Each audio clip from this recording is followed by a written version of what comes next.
Good afternoon, all of you. ఎవరెవరు respond అవ్వడము Good afternoon, sir. Good afternoon, sir. Good afternoon. Last video ఒకటి పెట్టాను, అందరు చూసారమ్మా?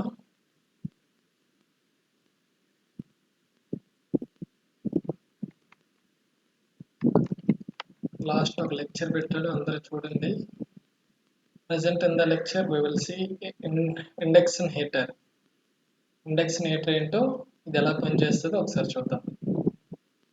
దీంట్లో ఏ ప్రాబ్లమ్స్ వస్తాయి, వాటిని ఏ విధంగా సాల్వ్ చేయాలనేది కూడా చూస్తాం. సో ఇండక్షన్ హీటర్ అంటే ఇక్కడ ఎలక్ట్రోమాగ్నెటిక్ ఇండక్షన్, దాన్ని బేస్ చేసుకొని ఈ హీటర్స్ అనేవి వర్క్ చేస్తాయి. So it is a process designed to heat electrically conductive material. It is designed to heat electrically conductive material such as a metal to change its physical properties without the material coming into contact with the inductor.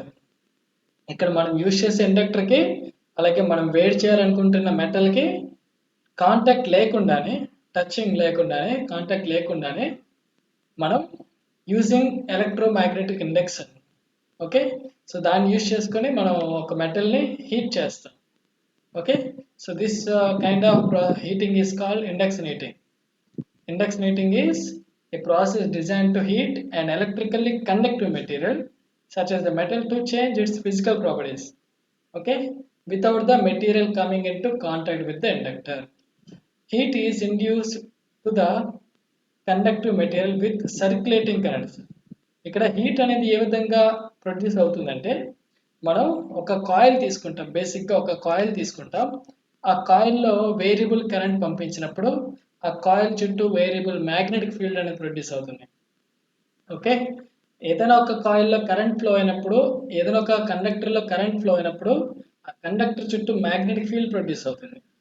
ఈ current variable అయింది అనుకోండి, మారుతుంది అనుకోండి, ఇక్కడ produce అయిన magnetic field intensity కూడా మారుతుంది. So ఇక్కడ దట్ వేరియబుల్ మ్యాగ్నెటిక్ ఫీల్డ్ ఏం చేస్తుందంటే, మనకి ఈ మ్యాగ్నెటిక్ ఫీల్డ్లో ఉన్న ఏదైనా ఒక కండక్టింగ్ మెటీరియల్, ఆ మెటీరియల్ లోపల సర్క్యులేటింగ్ కరెంట్స్ అనేవి ప్రొడ్యూస్ అవుతాయి. So that current is also called as eddy currents. Okay, for example ఇక్కడ అబ్జర్వ్ చేస్తే, ఇక్కడ ఒక కాయిల్ తీసుకున్నాను.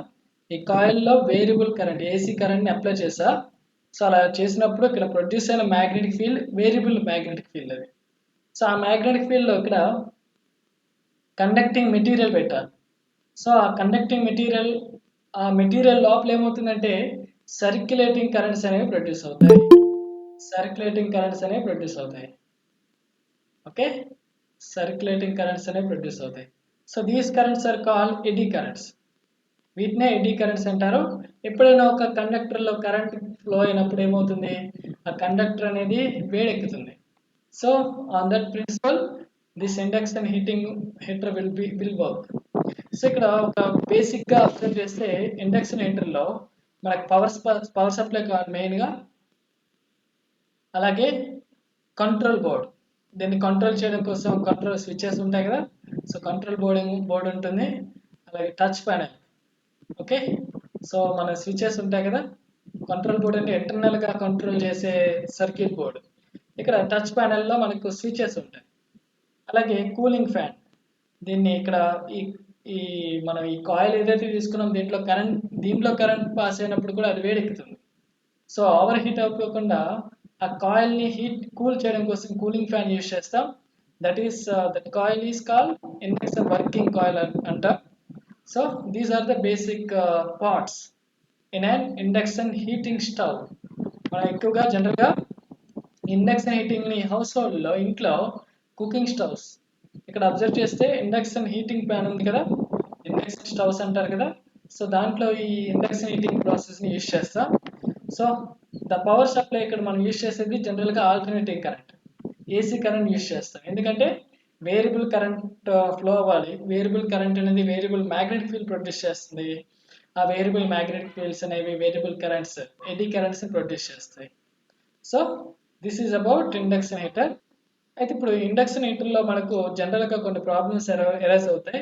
ఆ ప్రాబ్లమ్స్ ఏంటో, ఏ విధంగా వాటిని ట్రబుల్ షూట్ చేయాలో, ఏ విధంగా సర్వీస్ చేయాలో ఒకసారి స్టడీ చేద్దాం. First thing, induction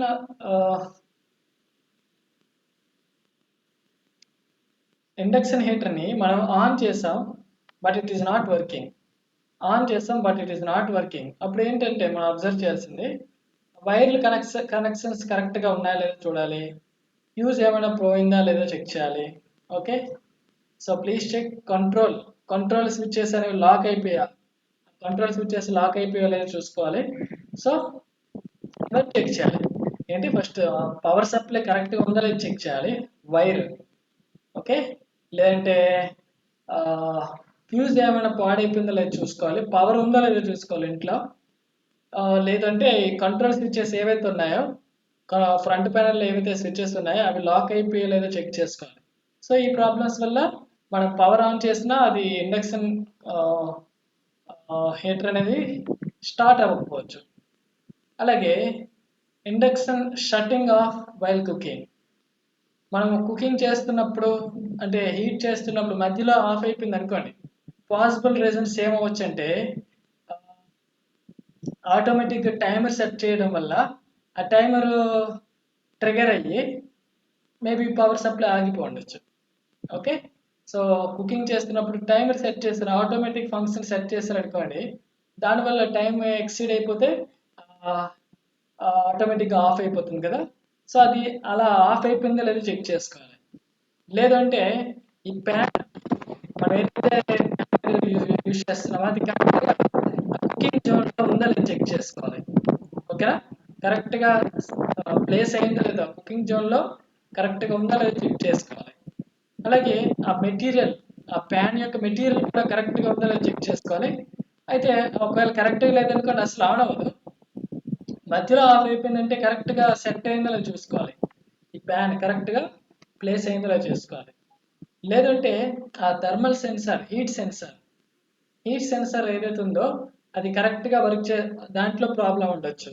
okay, so అది ఓవర్ హీట్ అయిపోవడం వల్ల ఆటోమేటిక్ ఆఫ్ అవ్వచ్చు. సో మధ్యలో ఆఫ్ అయిపోతే ఈ ప్రాబ్లమ్స్ని మనం చెక్ చేసుకోవాలి.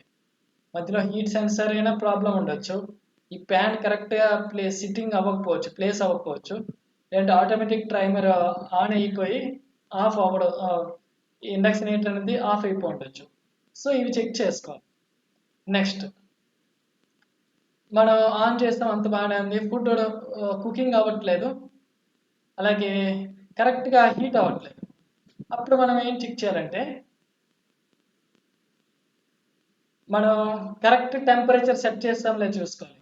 ఈ ఇండక్షన్ కుక్ టాప్లో మనకి ఏంటంటే డిఫరెంట్ ఫంక్షన్స్ ఉంటాయి. మిల్క్ కోసం ఒక టెంపరేచర్ ఉంటుంది, లేకపోతే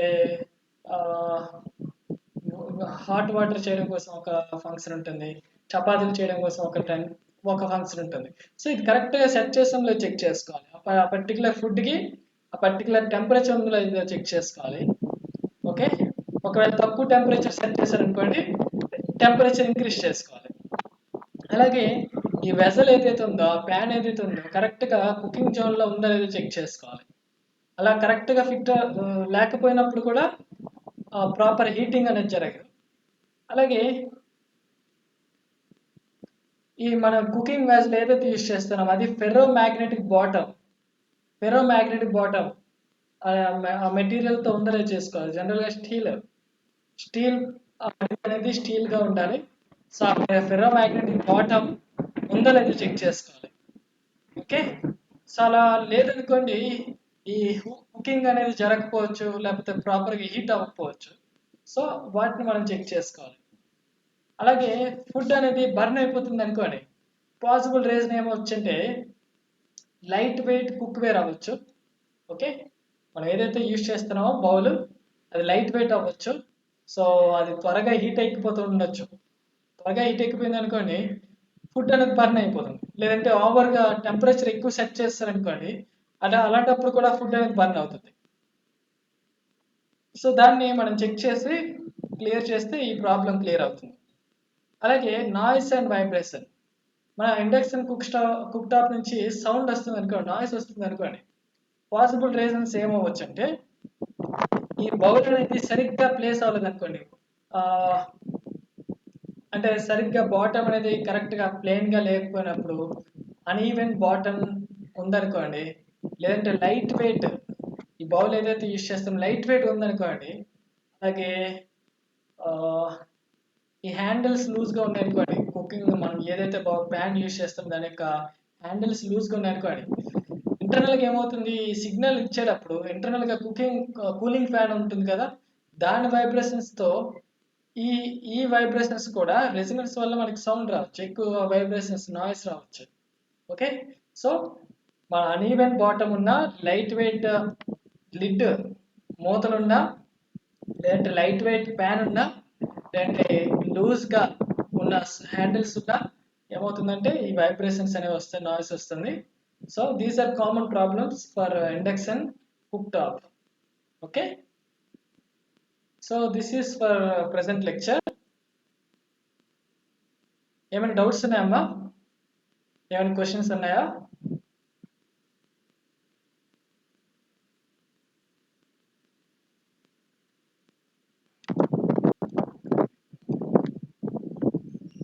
So no doubts.